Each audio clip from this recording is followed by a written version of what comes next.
Слава Україні! Слава нації! Україна! Україна!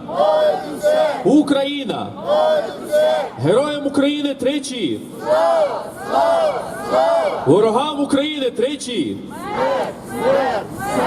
My friends, there's a very important message that we always send in our rallies. It's the following. Everybody who wants to hear the message of the Ukrainian people is welcome to come here and join us in our rally and to hear for themselves what's going on in Ukraine, what has caused this war, and how we can all end it together. Because that's the only way we can truly end this war for good, is to help Ukraine win together. Not just Ukraine and the UK, not just Ukraine, UK and Lithuania and Poland. We need the cooperation of a lot more than that, of many more countries. Because Russia has a lot of stockpiles and have dedicated a lot of their industry simply to fabricate more shells and more weapons. Now, of course, they can't create the very high-tech weaponry that they have been losing in Ukraine. They can't remake those things. Not without the microchips and other technology from the West. However, the Russians have been trying to siphon out some of those technologies into their lands throughout intermediaries. And that is why we've been having a lot of secondary sanctions on countries like China, India, and Turkey, who have lately been closing Russian banks at long last. So finally, in this regard, the sanctions are being very effective. And once again, my friends, if any of you, any of the people passing by here would like to hear the message of the Ukrainian people or join your voice to ours, you're always welcome to do so. Our rallies happen here at 10 Downing Street on Wednesdays at 6 o'clock, on Fridays at 6 o'clock, and on Sundays at 3 o'clock. Please come here and show your support. It will mean a lot in the grand scheme of things and for the future, not only of Europe, not only for Ukraine, but for the whole world. Because Ukraine has given up a lot in exchange of a simple agreement of peace. Ukraine has contributed a lot to world peace, perhaps the country that has sacrificed the most. The third biggest nuclear arsenal in the world, simply given away for a mere paper signed by the Russian terrorist regime.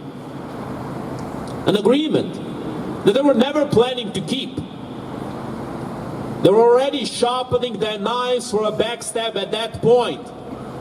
However, people did not see the signs. People did not pay attention to the red flags. People were not wise enough to see that Russia would never keep such an agreement. Because the only thing that Russia understands is force. That is the only negotiation that can be had with Russia. That is the only bargaining chip we can put on the table that they will acknowledge as something important, as something relevant, as something they cannot just ignore and move past. Force and the inevitable and overwhelming threat of retaliation. Those are the only things that are stopping Russia from using nuclear weapons. Because Russia knows very well that there will be grievous consequences for even one nuclear warhead being used in Ukraine. However, if the Russians have it their way in Ukraine, if they get away scot-free with all the crimes they've committed, the countless crimes, they will reconsider their idea of not using the nuclear weapons. From their perspective, if the West shows that the West will never retaliate against any kind of crime that they commit, what will be stopping them from using those nuclear weapons? Those feared nuclear weapons, those famous nuclear weapons. What will be there to stop them? Their goodwill? We have seen these goodwill gestures all around this war. Every time they lose and run away, they claim it's a goodwill gesture. And then we go and check the cities that they have left in a speedy way without being able to cover their crimes. And we see all kinds of evidence of war crimes perpetrated, not only against the Ukrainian soldiers, but against the peaceful citizens of Ukraine. That is what we see every single time the Russians drop their pens and run away. How much longer do we have to wait for the Russians to show us what else they're capable of in terms of the war crimes that they can commit? How much more blood do they have to spill before we finally start making conclusions based on the past, based on their previous crimes? Why do we have to wait for the Russians to commit even more crimes, to spill even more blood, if we have already seen these things in action? We have already seen what they're capable of. And this, once again, this idiotic idea that Tucker Carlson's supposed interview revealed Putin's plans, the plans that we did not know before that point. Idiocy. Pure, unadulterated idiocy. Thank you very much, my friend. Because those individuals who claim such stupid claims, they don't even understand, and they don't even know that Putin had already revealed every single bit of his plan beforehand with his hour-long James Bond villain speeches. We have seen it on the day this war was declared, or rather not declared, not officially, on the day that they have attacked us during night. Putin had already released a video back then, and he released more videos, more speeches, claiming that he was in the right. And when Putin is asked, well, what about all of those treaties that you have signed? What about all of these words that you have given? All of these assurances you offered the Ukrainian people? You know what Putin does? He goes back to the year 800 and he starts preaching his revisionist history.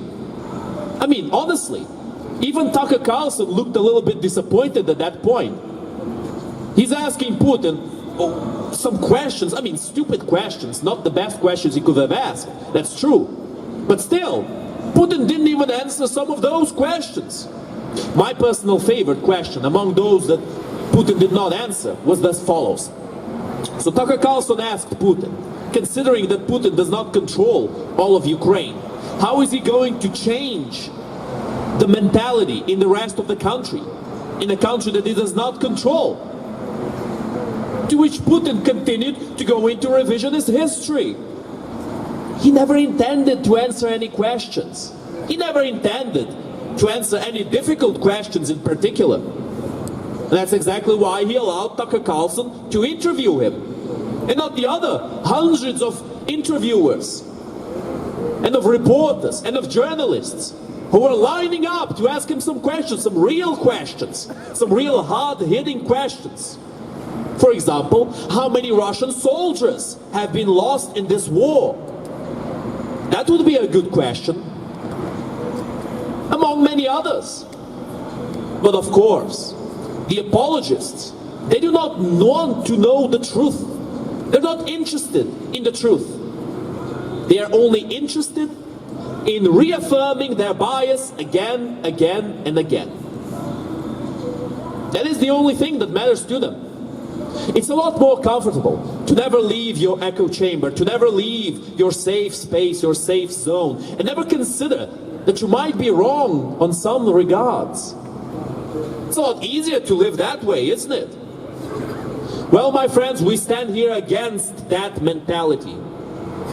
We stand here in opposition to the authoritarian and terrorist Russian regime, and to their attempt of silencing the whole world. Russia, it's already been silenced long ago. Navalny's death is just a mere symptom, a mere sign a little pustule coming out on the diseased body of Russia. It's nothing. We need to understand that the signs have been there for a very long time. And Navalny's death is only one of them.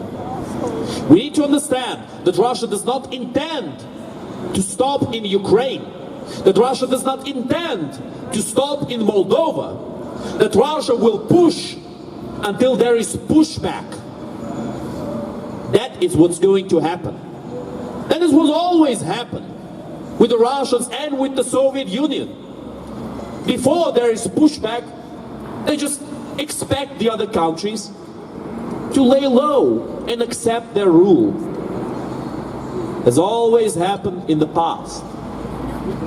And when there is pushback, well, they try to brute force that.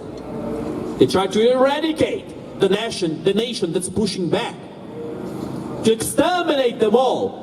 That is what the Russians do. That is what the Soviets tried to do with the Ukrainian people.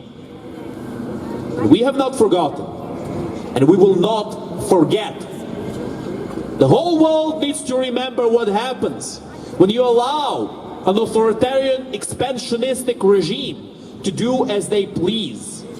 The whole world needs to know what happens when you allow Russia to act as they desire, according to the whims and wishes of their Muscovite Khan. That is what people really need to understand. And that is what we are here to tell people. Thank you. And anybody who wants to join us in this endeavor, who wants to join us in this message, is welcome to do as such. Is welcome to come here and join us and unite their voice with ours. We're always welcoming of any person who wants to come here and be part of our community, be part of our group. Of course, we have a lot more people here than just Ukrainians, because this cause is not merely a Ukrainian cause. This is a global cause, my friends. A global problem that needs to be solved globally, not locally. However, to help Ukraine continue defending their citizens against Russian attacks, to help Ukraine be able to destroy the Russian military on the battlefield, to hit the Russian missile depots, to hit the Russian command and control structure, even far away from the front line, is unbelievably important. This is why we need to provide Ukraine with long-range weapons. This is why we need to provide Ukraine with fighter jets. This is why we need to provide Ukraine with air defense. These are the most important things short-term. Without all of these resources, the Ukrainian people cannot survive. They will not be able to survive this horde of Russians. They're sending in meat ways forward with a mere machine gun in their hands and some cardboard cutout armor on top of their body. There's been many situations, by the way, if anybody's questioning that. There's been many situations where the Russians have opened their body armor and have found cardboard inside of it. Just in case somebody thinks that I'm making this up. You can look it up. All of the things that we speak of in our rallies here today and on all the days can be easily verified. And for all the people who are interested, you're welcome to join us at any point in time. You're welcome to just come to the periphery on our rally and ask some questions. If you disagree, you can just come here and ask the question to the speaker himself. Because we are not like the Russian terrorist regime. We are willing and able to answer the questions asked by any person. Unlike Putin, who refuses to answer the difficult questions, who refuses to engage with his opposition, we are happy to engage with our opposition. And we are happy to invite more people in our ranks to stand together for freedom and for a better future. All together, we will win! All together, we will win! All together, we will win. All together, we will win.